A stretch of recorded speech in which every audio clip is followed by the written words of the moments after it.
नमस्कार मित्रों, मैं हूं योगेश चतुर्वेदी और आज हम सीखने वाले हैं कि यदि हमारे पास दो से ज्यादा सदिश जोड़ने के लिए मिले तो वो कौन सी मेथड है जिससे हम उनको जोड़ेंगे।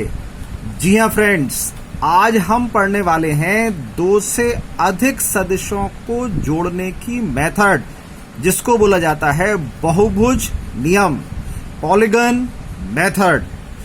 फ्रेंड्स, यहां हमने एग्जाम्पल लिया कि हमारे पास वेक्टर ए, बी, सी और डी ऐसे चार वेक्टर हैं और इन चार वेक्टर को हमको जोड़ना है।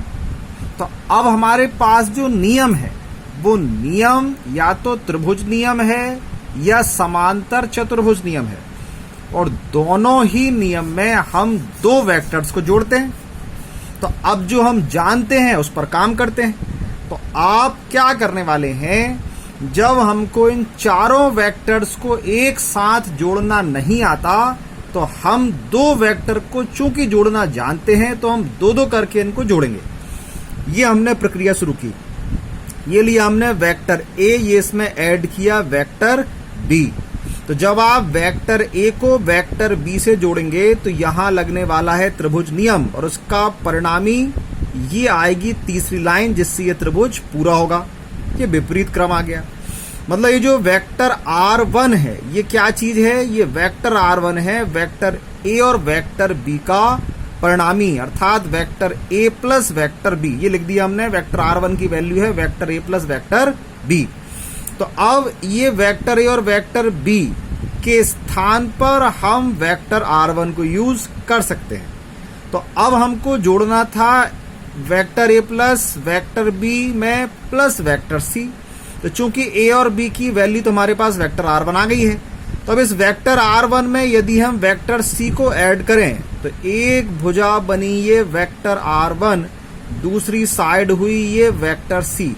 तो इन दोनों को फिर हम यदि त्रिभुज नियम से जोड़ते हैं तो ये तीसरी साइड बनेगी जो उस त्रिभुज को पूरा कर रही है, जिसको हमने नाम दे दिया वेक्टर R2। तो वेक्टर R2 की वैल्यू क्या होगी, ये vector R1 plus vector C, vector R1 plus vector C. Vector R1 की वैल्यू क्या है, vector A plus vector B, ये सेम टू सेम। तो वेक्टर R2 की वैल्यू आ गई vector A plus vector B plus vector C. तो अब आप इस ए, बी और सी का जो रिजल्टेंट है इसके स्थान पे क्या लिख सकते हैं, वेक्टर R2। तो ए, बी, सी ये हमारा सॉल्यूशन इसका कंप्लीट हो चुका है। इसके स्थान पर क्या आ गया है, वेक्टर R2। अब इस वेक्टर R2 में किसको जोड़ना है हमको, वेक्टर डी को। तो इनसे मिलाकर बनाए हम एक त्रिभुज। तो ये वेक्टर R2 और ये वेक्टर डी, इसको पूरा करने के लिए ये तीसरी लाइन ये हमको खींचनी पड़ी जिसको नाम दिया हमने वेक्टर R। तो इस वेक्टर R का मतलब है vector R2 plus vector D, मतलब R2 और D का परिणामी। तो R हो गया हमारा vector R2 plus vector D। तो R2 की वैल्यू क्या है, A plus B plus C। तो R2 की वैल्यू है vector A plus B plus C और ये वेक्टर D। तो इन चारों का जो रिजल्टेंट आया, जो परिणामी आया, वो क्या है, वेक्टर R। तो हमने क्या किया, हमने इन चारों को जो हम जानते थे मेथड त्रिभुज नियम, उससे जोड़कर ये रिजल्टेंट वेक्टर R प्राप्त कर लिया है। तो अब यदि हमको इस मेथड से नहीं जोड़ना है तो हम इन चारों को जोड़ने की एक डायरेक्ट मेथड देखें। तो आप देख रहे हो एक साइड बनी ये A, फिर B, फिर C और फिर D।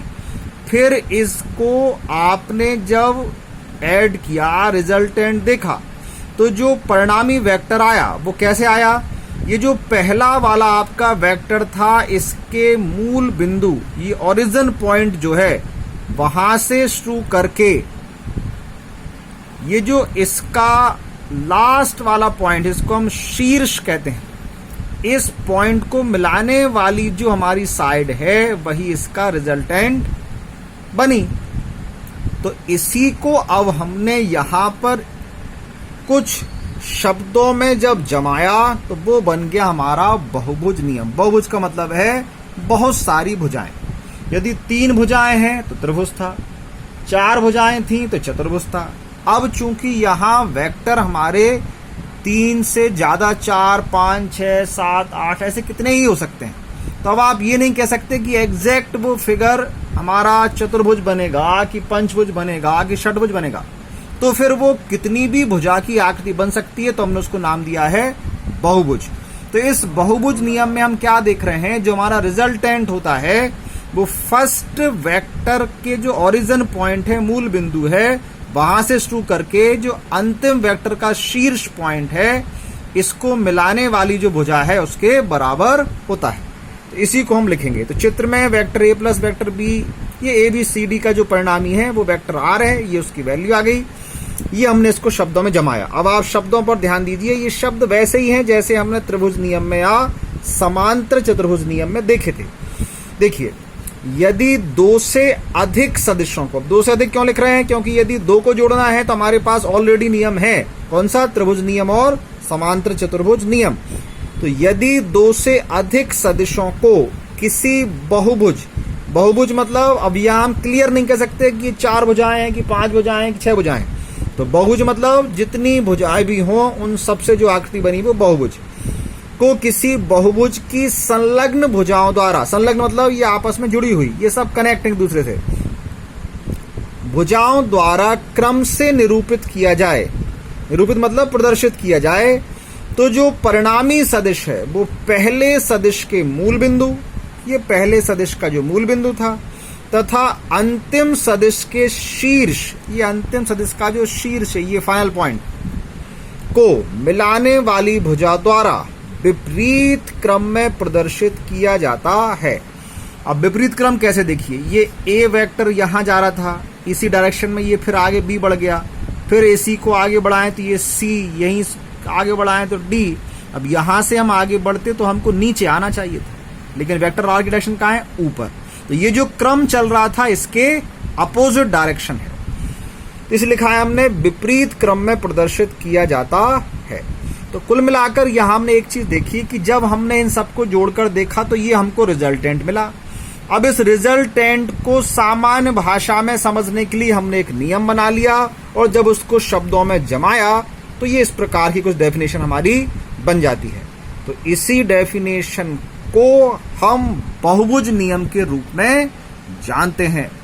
फ्रेंड्स, मुझे उम्मीद है आज आपने ये बहुभुज नियम भी समझ लिया होगा। फिर मिलेंगे अपने नेक्स्ट वीडियो में और किसी नए टॉपिक को समझेंगे। तब तक बहुत मन लगाकर पढ़िए। नमस्कार, जय हिंद, जय भारत।